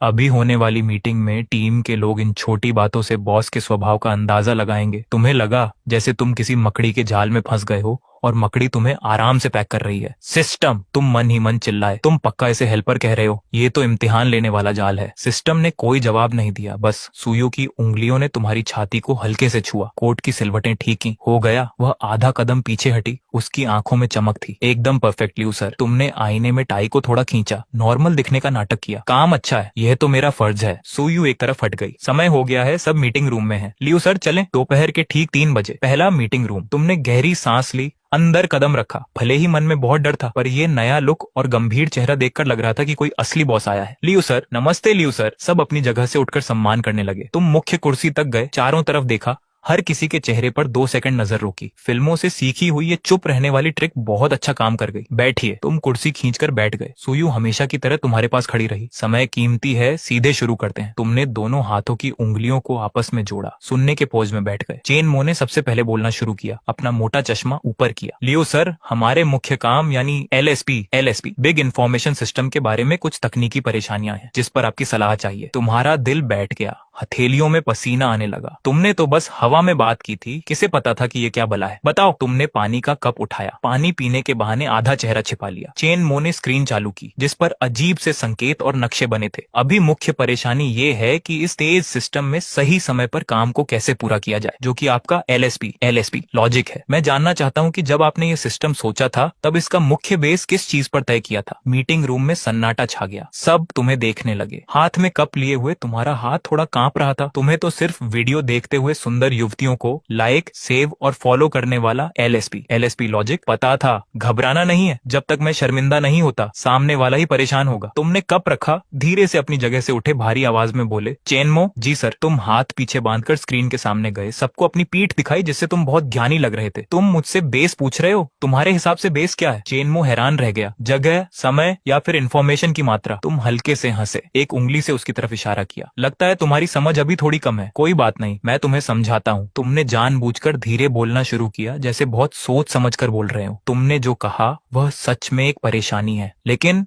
हमें सिर्फ परेशानी को नहीं देखना है, बल्कि उसके पीछे की मुख्य वजह को समझना है। जब देखा कि कोई विरोध नहीं कर रहा, तो तुम्हारी हिम्मत और आ गई। यह जो एलएसपी सिस्टम है, इसका असली काम कैलकुलेशन नहीं है, बल्कि हमें यह साफ होना चाहिए कि हम क्या कर रहे हैं। अगर हमें यही नहीं पता कि हम क्या कर रहे हैं, तो कामयाबी का भी कोई मतलब नहीं है। तुम अब पूरी तरह खुलकर बोलने लगे। यह वैसा ही है जैसे इस समय हमें जो करना है वही हमें करना है, जैसे कल का आज ही आज है और आज का कल ही कल है। तुम्हारे बोलते ही चेनमो मन में बुदबुदाने लगा। कल ही आज है, समय की सीमा को तोड़कर समय को एक साधन की तरह इस्तेमाल करना। मैं समझ गया सर, आप मुझे समय की कमी को पहले ठीक करने का इशारा कर रहे हैं। तुम्हारी आंखें फड़कने लगी। इसने इस बात का भी मतलब निकाल लिया। तुमने अपने मन के अचरज को छिपाया, आराम से सिर हिलाया, जैसे गुरु चेले को देख रहा हो। समझ अच्छी है, आगे का काम करो। हमें मिलकर काम करना है, ताकत लगानी है और इस बात को एक नए स्तर पर ले जाकर हल करना है। कितनी गहरी बात है। लिंडा भी खुद को ताली बजाने से नहीं रोक पाई। यही तो वो ईस्टर्न फिलॉसफी है जिसे वॉल स्ट्रीट के वो लोग कभी नहीं समझ सकते। चारों तरफ तालियों की गूंज उठ गई। तुम जब सबको तेजी से लिखते हुए देखते हो तो तुम्हारे दिमाग में बस एक ही बात आती है, मैं सच में कितना बड़ा जीनियस हूँ। तुमने हाथ के इशारे से सबको शांत किया। ठीक है, मेन रास्ता मैंने दिखा दिया है। अगर इतनी छोटी सी बात भी ठीक से नहीं कर पाए, बॉस आप बेफिक्र रहिए। चेनमो झटके से अपनी जगह से उठा। इस समय मेरे दिमाग में नए आइडियाज का तूफान आ रहा है। आज की रात मैं ऑफिस में ही सोऊंगा, खुद की मर्जी से एक्स्ट्रा काम करूंगा। इस बेहतरीन शुरुआत के बाद आगे की मीटिंग इतनी आसान रही कि यकीन नहीं होता। तुमने वही पुराना तरीका अपनाया, ऐसी बातें करना जिसका कोई सीधा मतलब न निकले। पर कमाल की बात यह रही कि इन लोगों ने उसी में से काम के कई सारे सॉल्यूशंस निकाल लिए। तुमने अपनी डायरी बंद की जिस पर सिर्फ तारीख लिखी थी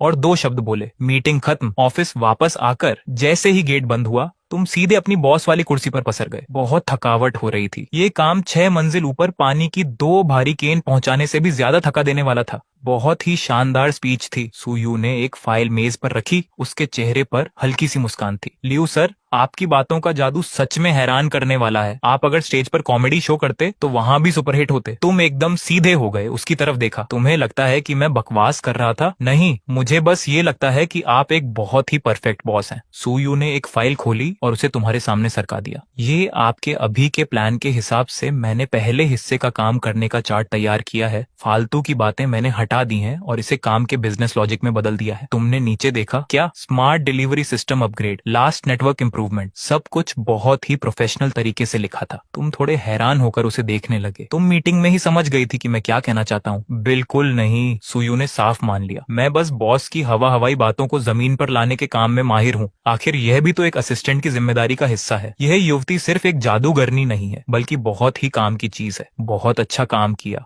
आगे से ऐसा दिमाग खर्च करने वाला काम तुम्हारे हिस्से ही रहेगा। तुमने पेन का ढक्कन हटाया और एकदम स्टाइल में अपना बड़ा सा साइन कर दिया। मुझे खुशी होगी। सुयू फाइल उठाकर जाने लगी, पर गेट के पास पहुंचकर वह अचानक रुकी और पीछे मुड़ी। वैसे लियो सर, अगली बार अगर कहानी न बन पाए तो आप चुप रहने की कोशिश कर सकते हैं। कभी कभी चुप्पी में फालतू बातों से ज्यादा ताकत होती है। सुयू ने अपनी बाईं आंख झपकाई। उसकी आंख के पास का तिल बहुत ही सुंदर लग रहा था। वैसे भी जब आप सोच में डूबते हैं तो काफी अच्छे लगते हैं। वह गेट खोलकर बाहर चली गई और तुम ऑफिस में कुछ समय के लिए खोए रहे। दिमाग में बस एक ही ख्याल था, क्या ये सुयू मुझे पसंद करती है? तुम अभी सोच ही रहे थे कि फोन कान के पास बज उठा। मम्मी की तेज आवाज सीधे सुनाई दी, श्याओ जी, तुम इस साल वापस आ रहे हो या नहीं? आऊंगा, बिल्कुल आऊंगा। तुमने तुरंत जवाब दिया, मैं उस समय अपनी कार से आऊंगा। कार से? तुमने कार खरीद ली? अरे बाबा, उसका पेट्रोल कितना महंगा है। मम्मी ने थोड़ी चिंता जताई, पर बात एकदम से बदल दी। हाँ, तुम आते समय कोई फालतू सामान मत लाना। पड़ोस वाले शर्मा जी की पत्नी परसों सोने का बिग कंगन पहनकर आई थी। उसकी चमक से मेरी आंखें ही चौंधिया गईं। और तुम्हारे मामा जी, तुम्हारे पापा उनके घर गए थे तो उन्होंने अपनी वो पुरानी शराब दिखाई, पर उन्हें पीने को नहीं दी, जिसके लिए वो रोज याद करते रहते हैं। फोन से पापा की तेज आवाज आई, मैं तो बस देख रहा था, बोतल देखना क्या गुनाह है? तुम्हारा चेहरा थोड़ा अजीब हो गया। इन दोनों ने मुझे भी चाहिए, अपनी किस्मत में लिख रखा है। तुमने तुरंत मम्मी को भरोसा दिलाया, सोने का बिग कंगन चाहिए ना? हो जाएगा, मैं किसी से कहकर करवा दूंगा। बिल्कुल हो जाएगा। उस समय आपके लिए एक जोड़ी असली वाला लाऊंगा। और पापा के लिए उनसे कहिए कि अपनी पसंद तैयार रखें, अच्छी शराब जितनी चाहे उतनी मिलेगी। पर मम्मी ने बात का रुख बदल दिया, तुम बच्चे बस बातें बनाना जानते हो। वैसे तुमने अपनी उस जिद्दी बहन को फोन किया या नहीं? तुमने परेशान होकर अपना सर पकड़ लिया। परसों ही तो बहन लियू हे से फोन पर बात हुई थी। तुमने सीधे 20,000 का खर्च भेजा था, पर उस लड़की ने लेने से साफ मना कर दिया और उलटा तुम्हें ही समझाने लगी। भैया, आपके लिए भी आसान नहीं है। सिर्फ दिखावे के लिए परेशान मत होइए। मुझे पता है आप फिर से नूडल्स खा रहे होंगे। ये पैसा आप अपने पास ही रखिए। तुम उस समय हंसे या रोए समझ नहीं आया। आखिर में भाई वाले हक से तुमने असली बात जान ही ली। वह लड़की पढ़ाई के साथ पार्ट टाइम काम कर रही थी ताकि पैसे बचाकर अपने नए पार्टनर के साथ घूमने जा सके। फोन रखने से पहले उसने बार बार कहा था, ये बात मम्मी पापा को बिल्कुल मत बताना। तुमने मम्मी से बात छुपाई। ठीक है मम्मी, उसका काम मुझे पता है। कम उम्र में मेहनत करना अच्छी बात है। तुमने एक लंबी सांस ली। आधे महीने पहले ऐसी बातें सुनकर तुम टेंशन में आ जाते, पर अब बातों से जो काम हो जाए वह कोई बड़ी बात नहीं है। तभी सुयू फाइल लेकर अंदर आई। लियो सर, लगता है आपका मूड काफी अच्छा है। ठीक ठाक है। तुमने सामने की कुर्सी की तरफ इशारा किया। कंपनी का क्या हाल है? आपकी कृपा है। सुयू ने पूरी रिपोर्ट सामने रख दी। चेनमो ने अपनी टीम के साथ 2 हफ्ते जागकर काम किया और प्लान को सच कर दिखाया। इस समय रोज के यूजर्स 50,000 पार कर चुके हैं और रुकने वाले यूजर्स का रेट 40% है। तुमने ऊपर जाते हुए उस चार्ट को देखा, सिर्फ नतीजा समझ आया। बहुत बढ़िया, सबको इसी रफ्तार से काम करने को कहो, कोई हवा में ना उड़े। सुयू हल्की सी हंसी। वैसे आज रात का सालाना फंक्शन तय हो चुका है, 6 बजे शुरू होगा। आपको स्टेज पर जाकर कुछ बातें कहनी होंगी। रात को एक बिग होटल के आलीशान हॉल में कंपनी के 100 के करीब लोग खा पी रहे थे, पर माहौल में कुछ कमी सी लग रही थी। कोने में बैठे कुछ युवाओं की बातें हवा के साथ मुख्य मेज तक पहुंच गई। अरे सुना है पास वाली गेम कंपनी में स्पेशल इनाम 50 लाख कैश है। हम लोग बहुत बिग कंपनी नहीं है, यहाँ खाना मिल रहा है, यही बहुत है। सुयू के हाथ रुक गए, वह तुम्हारी तरफ झुकी। लियो सर, लोग इनाम के हिस्से को लेकर कुछ उम्मीद लगाए बैठे हैं, लेकिन पैसे का बजट कम है। टीम ने स्टारबक्स कूपन और मूवी टिकट से काम चलाने का सोचा है। स्टारबक्स कूपन और मूवी टिकट, ये बात बाहर गई तो तुम अपनी साख कैसे बचाओगे? अपना वो सबसे अलग दिखने वाला रूप कैसे रख पाओगे? तुमने अपना ग्लास रखा, अपना कोट ठीक किया और धीरे से खड़े हो गए। सुयू, मैं ऊपर जाकर कुछ बोलता हूँ। सुयू के चेहरे पर थोड़ी चिंता आई, जैसे कुछ अजीब होने का एहसास हुआ हो। तुम तेजी से स्टेज पर गए, लाइट सीधे तुम्हारे ऊपर आई और पूरा हॉल शांत हो गया। अभी मैंने किसी को इनाम के बारे में बात करते सुना। तुमने माइक संभाला। किसी ने कहा कि हमारी कंपनी बहुत बिग नहीं है, हालात मुश्किल हैं, सबको समझना चाहिए। नीचे से कुछ अजीब सी हंसी की आवाजें आई। तुमने अचानक एक कड़क शब्द का इस्तेमाल किया, समझने की ऐसी की तैसी। मेरे स्टाफ को किसी और से जलने की क्या जरूरत है? सुयू ने नीचे अपना ग्लास कसकर पकड़ लिया। तुमने नीचे खड़ी सुयू की तरफ इशारा किया। असिस्टेंट सू ने अभी मुझसे कहा कि कुछ मूवी टिकट तैयार किए हैं। मुझे लगता है ये बिल्कुल बेकार है, बहुत छोटा है, देने लायक नहीं है। तुमने हाथ से इशारा किया और पीछे की बिग स्क्रीन पर तुरंत कुछ शब्द चमक उठे। शून्य ल्यूटेक, सालाना इनाम उत्सव। सबसे पहले सबको खुश करने वाला पार्टिसिपेशन इनाम, घर के छोटे इलेक्ट्रॉनिक सामान और शॉपिंग कूपन जो 80% लोगों को मिलेंगे। तेरी तो पार्टिसिपेशन इनाम में ही इलेक्ट्रॉनिक सामान मिल रहा है। नीचे बैठे लोगों में एकदम से शोर मच गया। सुयू की मुस्कान चेहरे पर ही जम गई। उसका दिमाग तेजी से हिसाब लगाने लगा। 20-30 लाख का खर्चा अभी भी कंट्रोल में है। तुमने कहा, सब लोग शांत हो जाइए। स्क्रीन पर लिखे शब्द तुरंत बदल गए। मजेदार थर्ड इनाम, 50 लोगों के लिए सबसे नया टॉप मॉडल आईफोन। पसंद ना आए तो सीधे कैश ले लो। सुयू का हाथ तेजी से कांपा। वाइन की कुछ बूंदें नीचे गिर गईं। इस बार कम से कम 5 लाख का खर्चा था। नीचे बैठे लोगों की खुशी अब चीखने में बदल चुकी थी और तुम्हारी शांत आवाज फिर से गूंजी। सेकंड इनाम, 10 लोगों के लिए एलियन वेयर का टॉप मॉडल कंप्यूटर। तुमने तुरंत सेकंड इनाम का एक और ऑप्शन सामने रखा, या फिर ला मेयर का पूरा गिफ्ट सेट और एक शनेल का सामान। लियो सर कमाल है। टेक्निकल चीफ चेनमो सीधे कुर्सी पर खड़ा हो गया, हाथ में रुमाल लहराते हुए चिल्लाने लगा, पर तुमने हाथ से इशारा किया। जल्दी मत करो, अभी खत्म नहीं हुआ है। फर्स्ट इनाम 3 लोगों के लिए। स्क्रीन पर एक ब्लैक कार का स्केच दिखा। ऑन्डी ए8 टॉप मॉडल, टैक्स और नंबर प्लेट के साथ। सीधे घर ले जाओ। खटाक एक आवाज हुई। सुयू के हाथ से ग्लास नीचे कारपेट पर गिर गया। वह बस स्टेज पर आकर तुम्हारा मुंह बंद कर देना चाहती थी। 3 ऑन्डी ए8 कार, कई लाख का खर्चा। कंपनी के खाते का पैसा काम बढ़ाने के लिए है, ऐसे रईसों की तरह उड़ाने के लिए नहीं। वह पहले सोचती थी कि तुम बस लाइफ को एंजॉय करने आए किसी अमीर बाप के बेटे हो, पर यह नहीं पता था कि तुम कंपनी को बैंक समझकर पैसे लुटा रहे हो। उधर नीचे स्टाफ पूरी तरह पागल हो चुका था। कोई तो खुद को नोच रहा था ताकि होश में रहे और इनाम मिस ना हो जाए। रही बात सबसे बिग इनाम की, वह अभी बाकी है। सुयू के दिल की धड़कन रुक गई। तुमने जानबूझकर कुछ सेकंड का गैप लिया। नीचे बैठे लोगों की आंखें बाहर आते देख धीरे से बोले, यह सिर्फ एक इंसान को मिलेगा। बिग स्क्रीन पर एक मकान के कागजात का फोटो सबके सामने आ गया। जिन्यान एरिया, प्राइम लोकेशन, शानदार 2 कमरों का फ्लैट, सीधे आपके नाम पर, पूरा पेमेंट किया हुआ। पूरे हॉल में एकदम सन्नाटा छा गया। अगले ही पल न जाने किसने सबसे पहले पूरी ताकत से चिल्लाकर कहा, भगवान। पूरे स्टाफ के लोग, क्या पुरुष क्या महिला, तुम्हें भगवान की तरह देखने लगे। सुयू पूरी तरह कुर्सी पर बैठ गई। उसकी आंखें खुली की खुली रह गईं। वह अजीब तरह से हंसने लगी। यह कोई सालाना फंक्शन नहीं था, ये तो पैसा लुटाने का शो था। तभी तुम्हारे दिमाग में एक आवाज गूंजी, 10। पता चला है कि बॉस बहुत बिग बातें बना रहे हैं। यकीन करने का रेट 92% है। बातों को सच करने का सिस्टम चालू। सारे इनाम सिस्टम की तरफ से दे दिए गए हैं। तुम बेहद खुश हो गए। तुमने नीचे खड़ी हैरान सुयू की तरफ देखा। असिस्टेंट सू वहीं रुक गई क्या? ऊपर आइए और इनाम बांटना शुरू कीजिए। सुयू ने गहरी सांस ली, अपने काम के अनुभव के दम पर खुद को संभाला और कांपते पैरों से स्टेज पर आई। अगले 1 घंटे में हॉल पागलों का घर बन गया। हर एक नंबर का नाम पुकारना किसी धमाके जैसा था। ऑन्डी ए8 कार जीतने वाले सफाई वाले अंकल स्टेज पर आए और तुम्हें गले लगाकर रोने लगे। बॉस, मैं तो नए साल के बाद पास वाली बिल्डिंग में कबाड़ बटोरने जाने वाला था। अब मैं कहीं नहीं जाऊंगा, मरते दम तक यहीं रहूंगा। और सबसे बिग इनाम आखिरकार रिसेप्शन वाली छोटी लड़की को मिला। वह जब स्टेज पर आई तो उसके पैर कांप रहे थे। उसने तुम्हारे सामने झुककर कहा, थैंक यू बॉस, मैं पूरी ताकत से मेन गेट की रखवाली करूंगी। सुयू पास में खड़ी थी। उसकी नजर में अजीब से भाव थे। वह पहले सोच रही थी कि तुम सिर्फ झूठे वादे कर रहे हो, पर यह नहीं पता था कि तुम सब कुछ सच कर दोगे। इनाम खत्म होने के बाद तुमने एक नजर में देख लिया कि जिन लोगों को इनाम नहीं मिला उनका मूड खराब था। एक परफेक्ट फंक्शन में कोई उदास नहीं होना चाहिए। तुमने फिर से माइक उठाया। मुझे लग रहा है कि कुछ साथी अभी खुश नहीं है। ठीक है, जब आज सब लोग इतने खुश हैं तो मैं खुद की तरफ से सबको एक और गिफ्ट दूंगा। तुमने एक उंगली उठाई। यहाँ मौजूद हर एक इंसान को, हर किसी को 8,888 रुपए कैश मिलेंगे अभी इसी समय, तुरंत सबको मिलेंगे। खुशी का शोर फिर से गूंज उठा। यह तो सीधे खुद की जेब में आने वाला असली पैसा था। तुम्हारा मन खुश हो गया, स्टाइल भी मार लिया और लोगों का दिल भी जीत लिया। और सबसे अच्छी बात कि पूरा खर्चा सिस्टम ने उठाया, एकदम परफेक्ट। तभी जेब में रखा फोन वाइब्रेट हुआ। तुमने स्क्रीन देखी, बैंक का एक मैसेज आया था। आपके अकाउंट नंबर 9527 से पैसे ट्रांसफर किए गए हैं, कुल रकम 38 लाख रुपए। तुम्हारे दिमाग में जोर का झटका लगा। सिस्टम, तुम पागल हो क्या? इस गिफ्ट के पैसे मेरे अकाउंट से क्यों कटे? टिन सिस्टम का जवाब, बॉस ने अभी अपनी बात में साफ साफ मैं खुद की तरफ से शब्दों का इस्तेमाल किया था। यह काम बॉस का खुद का दान है। ये हवाई बातों को सच करने के दायरे में नहीं आता। नोट, बातें सोच समझकर बनाएं, शब्दों का सही इस्तेमाल करें। तुम्हारी आंखों के सामने अंधेरा छा गया। तुम बस स्टेज पर गिरने ही वाले थे। 38 लाख रुपए चले गए, सिर्फ उन लोगों से बॉस अमर रहे सुनने के लिए। लियू सर, आप ठीक तो है ना? सुयू ने देखा कि तुम्हारा चेहरा एकदम सफेद पड़ गया है। उसने पास आकर चिंता से पूछा। तुमने कांपते हाथ से फोन वापस जेब में रखा, उसकी तरफ देखा। दिल से खून बह रहा था। 38 लाख जाने का दर्द किसी के छोड़कर जाने के दर्द से 10,000 गुना ज्यादा था। कोई बात नहीं। तुमने अपने दांत भींचे, मुंह से किसी तरह शब्द निकाले, बस। अचानक लगा कि सब लोग खुश रहें वही अच्छा है। पैसा क्या है, हाथ का मैल है। कुछ ही समय में इस फंक्शन का वीडियो स्टाफ के लोगों ने सोशल मीडिया पर डाल दिया। कमेंट बॉक्स में लाइक्स की बाढ़ आ गई। लोग अपने अपने बॉस को टैग करने लगे। यहाँ आकर कुछ सीखो, रोज सिर्फ झूठे वादे मत करो, तुम तो सिर्फ खराब सेब का बॉक्स देते हो। कुछ लोग तो सीधे रिश्ता जोड़ने लगे। भाई, ये कंपनी कहाँ है? क्या बॉस को दामाद की जरूरत है? पर कुछ लोग शक भी करने लगे, ये तो बहुत नकली है, तुम रॉकेट क्यों नहीं दे देते? अमीर लोग सिर्फ बातें बनाते हैं, पैसा तो स्टाफ से ही निकाला जाता है। ऐसी कंपनी आमतौर पर 3 साल भी नहीं चलती। तभी एक कमेंट सबसे अलग दिखा। मैं उसी कंपनी में सफाई का काम करता हूँ, बॉस को कोई बुरा नहीं बोलेगा। बॉस बहुत ही अच्छे इंसान है, जिसने भी बुरा बोला मैं उसे छोड़ूंगा नहीं। इसी के साथ तुम्हारे कॉलेज के ग्रुप में मैसेज की संख्या 99 प्लस पार कर गई। राज सबसे पहले सामने आया।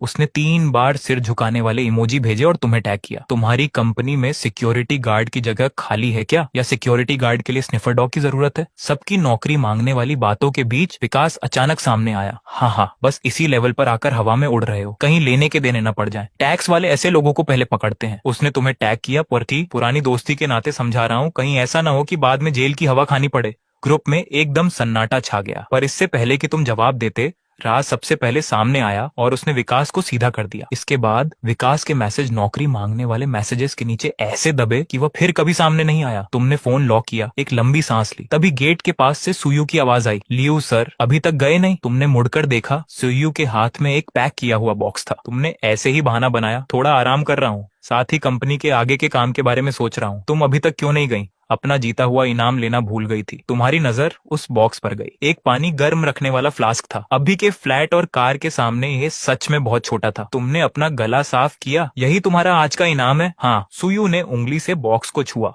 उसकी आवाज में एक अलग सी कशिश थी। शायद मेरी सारी अच्छी किस्मत आपके जैसे दिलदार बॉस से मिलने में ही खत्म हो गई। बॉस, इनाम का खेल है, किस्मत खराब होना भी नॉर्मल बात है। यह बात सुनने में भले ही ठीक लग रही थी, पर इसमें एक अजीब सा दुख छिपा था। उसकी झुकी हुई आंखें देखकर तुम्हारे मन में कुछ हुआ। तुमने फोन निकाला और पैसे भेजने वाला पेज खोल लिया। मुझे खुद ऐसा लगता है कि तुम्हें एक बिग गिफ्ट मिलना चाहिए, 5,000 कैसा रहेगा? तभी सुयू जोर से हंस पड़ी। उसने पानी वाला फ्लास्क मेज पर रखा और दोनों हाथ सीने पर बांध लिए। लियू सर, क्या आपको लगता है कि मैं दुख मना रही हूँ? इनाम नहीं मिला तो नहीं मिला। आप मुझे अकेले में पैसे देंगे और किसी को पता चला तो लोग सोचेंगे कि हमारे बीच कोई ऐसी बात है जो बताने लायक नहीं है। तुम्हारे मन में आया, भाई साहब क्या बात है? इसके मुंह से निकलते ही बात वैसी बन गई जैसी फिल्मों में बॉस और सेक्रेटरी के बीच होती है। हवा में रुका हुआ तुम्हारा हाथ वापस फोन जेब में रखने पर मजबूर हो गया। तो फिर तुम्हारी क्या इच्छा है? सुयू ने तुम्हें देखा। उसकी आंखों में चमक थी। जब लियू सर इतने दिलदार बन ही रहे हैं, वह थोड़ा रुकी। उसकी आवाज में एक मजाक सा था। तो पैसे तो मुझे नहीं चाहिए, नए साल पर घर जाते समय आप मुझे अपने साथ घर ले चलिए। तुम उसी समय हैरान रह गए, ये कहानी इतनी तेजी से आगे कैसे बढ़ गई? सीधे मम्मी पापा से मिलने की बात। तुम अपने ही थूक से परेशान होकर जोर जोर से खांसने लगे। तुम मेरे साथ मेरे घर चलोगी? सुयू, मैं एक शरीफ बॉस हूँ, ऐसी पर्सनल बातों में थोड़ा समय लगना चाहिए ना। सुयू ने तुम्हें इस तरह डरा हुआ देखा तो उसकी हंसी रुकने का नाम नहीं ले रही थी। लियू सर, आप कहाँ पहुंच गए? उसने अपना फोन निकाला, मैप चालू किया और सीधे तुम्हारी नाक के पास ले आई। मैंने तो बस पहले आपसे सुना था कि आप कार से घर जाने वाले हैं, अभी मैंने रास्ता देखा तो पता चला कि हमारा रास्ता एक ही है। तुमने स्क्रीन पर रास्ता देखा, एक रेड लाइन दोनों जगहों को जोड़ रही थी। दोनों का रास्ता 90% एक ही था। सच में ऐसा ही है। सुयू ने फोन वापस रखा, उसकी आवाज अब बेचारी जैसी हो गई थी। मुझे जाने का टिकट नहीं मिला। मैंने सोचा आप अकेले 7-8 घंटे कार चलाएंगे तो थक जाएंगे, अच्छा होगा कि कोई बात करने वाला साथ हो। तो ये सिर्फ कार में साथ जाने की बात थी। तुमने चैन की सांस ली, पर फिर थोड़ा शर्मा गए। मन की जो खराब बात थी वह शायद इस युवती ने समझ ली थी, पर सुयू ने जब देखा कि तुम अभी भी सोच रहे हो तो वह तुरंत एक कदम पीछे हट गई। अगर आपको ठीक न लगे या कार में कोई और भी हो तो मेरी बात भूल जाइए, मैं फिर से टिकट खोजने की कोशिश करूंगी। तुम्हारा दिमाग तेजी से काम करने लगा। ठीक न लगना सच में थोड़ा मुश्किल था, क्योंकि लिंडा ने भी यही बात कही थी। ये दोनों युवतियां एक साथ आ गईं तो संभालना मुश्किल हो जाएगा। पर तुमने फिर सोचा, अपने गाल को छुआ। यह रास्ता छोटा नहीं है, अकेले कार चलाना सच में जान निकालने जैसा है। तुम्हें अचानक ध्यान आया, लिंडा कार में साथ तो जाना चाहती है, पर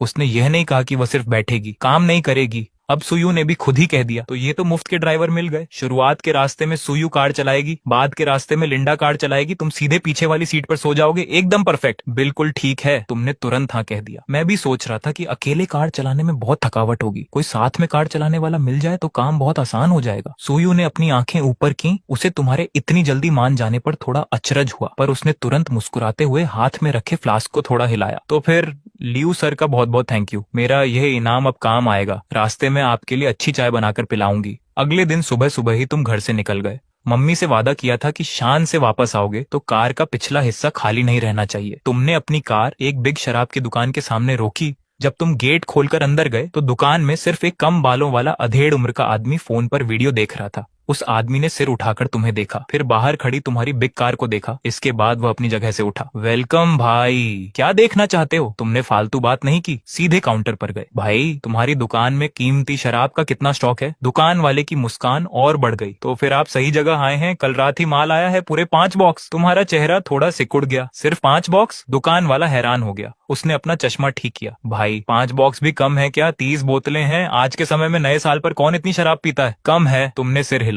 और माल मंगवाओ, मुझे कार का पिछला हिस्सा पूरा भरना है। इसके अलावा कुछ और सामान भी चाहिए। दुकान वाला एकदम हैरान होकर सुनने लगा। और क्या चाहिए? अच्छी वाली सिगरेट के 50 बॉक्स ले आओ। तुम अपनी उंगलियों पर गिनने लगे। हाँ, याद आया, ये जो पुरानी शराब की बोतलें रखी हैं, ये भी सब चाहिए। पर तभी दुकान वाले के चेहरे की मुस्कान गायब हो गई। उसकी बातें अजीब सी हो गईं। भाई, तुम इंटरनेट पर वीडियो बनाने वाले हो क्या? तुम हैरान हुए। क्या? अब नाटक मत करो। दुकान वाले ने आवाज ऊंची की। इस हफ्ते मुझे ऐसे 2 ग्रुप मिल चुके हैं, आते ही बोलते हैं पूरी दुकान खरीद लेंगे। पास में कहीं कैमरा छिपा रखा है क्या? फेमस होने के लिए पागल हो चुके हैं। दुकान वाले ने अपनी आंखें ऊपर की और फिर से फोन देखने लगा। बाहर निकलकर लेफ्ट में एक सुपरमार्केट है, वहाँ बहुत लोग होते हैं, वहाँ जाकर वीडियो बनाओ। तुम्हें हंसी भी आई और अचरज भी हुआ। भाई, मैं सच में खरीदने आया हूँ, एकदम सच। दुकान वाले ने तिरछी नजर से तुम्हें देखा। तुम्हें पता है 50 बॉक्स सिगरेट कितने की आती है? तुम्हें पता है कीमती शराब की कीमत कहाँ पहुँच चुकी है? कार का पिछला हिस्सा पूरा भरने की बात कर रहे हो? कम से कम 10 लाख का खर्चा है। क्या तुम्हारे घर में दुकान है? साफ था कि उसने तुम्हें कार किराए पर लेकर वीडियो बनाने वाला कोई इंटरनेट का शौकीन समझ लिया था। तुमने एक लंबी सांस ली, सीधे अपना फोन निकाला, बैंक ऐप खोलकर अपना बैलेंस दिखाया और काउंटर पर रख दिया। दुकान वाले ने अपनी आंखें सिकोड़कर देखा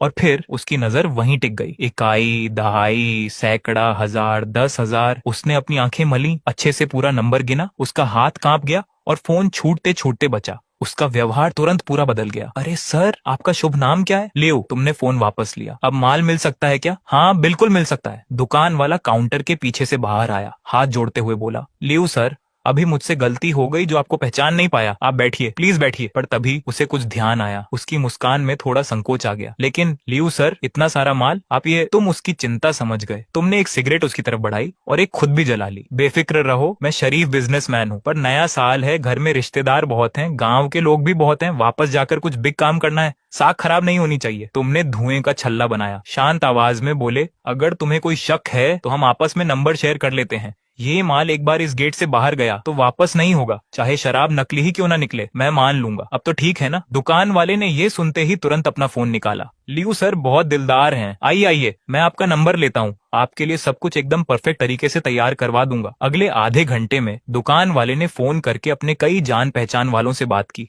और किसी तरह 20 से ज्यादा बॉक्स इकट्ठा किए, जिससे तुम्हारी कार का पिछला हिस्सा पूरा ऊपर तक भर गया। पेमेंट करने के बाद तुम कार चलाकर शहर के बीच के मार्केट पहुंचे और एक पुरानी सोने की दुकान में गए। नए साल का समय पास होने की वजह से दुकान में बहुत भीड़ थी। तुम भीड़ से बचते हुए उस काउंटर पर पहुंचे जहां भारी कंगन रखे थे। सर नमस्ते, कंगन देखना है क्या? काउंटर पर खड़ी महिला ने तमीज से पूछा। हाँ, कोई भारी काम वाला दिखाओ, ये अच्छा लग रहा है। तुमने नीचे काउंटर में रखे सोने के सामान को देखा। तभी पास से एक हाथ आगे आया जिस पर डार्क रेड नेल पॉलिश लगी थी। उसने काउंटर के बीच में रखे एक डिजाइनर कंगन की तरफ इशारा किया। यह वाला बाहर निकालो, मुझे देखना है। अजीब से बालों वाली और महंगे कपड़ों वाली एक महिला अचानक बोली। उसके शरीर से आ रही खुशबू बहुत तेज थी। उसके पास एक कम बालों वाला पुरुष खड़ा था।